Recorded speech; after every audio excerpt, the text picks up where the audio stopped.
ইরানে যৌথ হামলা চালাতে নেতানিয়াহুর পরিকল্পনা প্রত্যাখ্যান করেছেন প্রেসিডেন্ট ডোনাল্ড ট্রাম্প। বৃহস্পতিবার এমন প্রতিবেদন প্রকাশ করে হইচই ফেলে দেয় দ্য নিউ ইয়র্ক টাইমস। মার্কিন গণমাধ্যমটির দাবি ছিল, হামলার সিদ্ধান্তে দুই ভাগে বিভক্ত মার্কিন প্রশাসনকে এক সুতোয় গাঁথতে তেহরানের সঙ্গে কূটনীতির ওপর জোর দিচ্ছেন ট্রাম্প। তবে এর একদিন না যেতেই ভিন্ন সুরে কথা বললেন মার্কিন প্রেসিডেন্ট। তার দাবি, হামলার পরিকল্পনা বাতিল হয়নি, বরং সমঝোতার জন্য ইরানকে সুযোগ দেওয়া হচ্ছে। ইরানের সমৃদ্ধি চান বলেও মন্তব্য করেন মার্কিন প্রেসিডেন্ট। বান্ডেল থাকলে প্রতি সেনমানিতে টাকা বাঁচবে।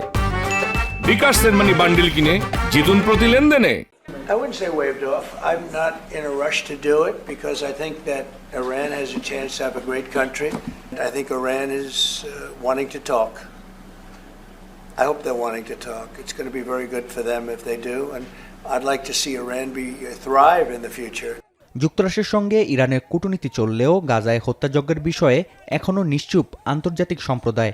বৃহস্পতিবার উপত্যকা জুড়ে দিনভর হামলায় হতাহতের সংখ্যা অর্ধশত ছাড়িয়েছে, যার মধ্যে নিহত 15 জনের আবাসস্থল ছিল তাঁবুতে।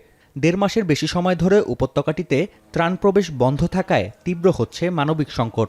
12টি সহায়তা সংস্থার প্রধান জানিয়েছেন, গাজায় মানবিক সহায়তা ব্যবস্থা পুরোপুরি ভেঙে পড়েছে।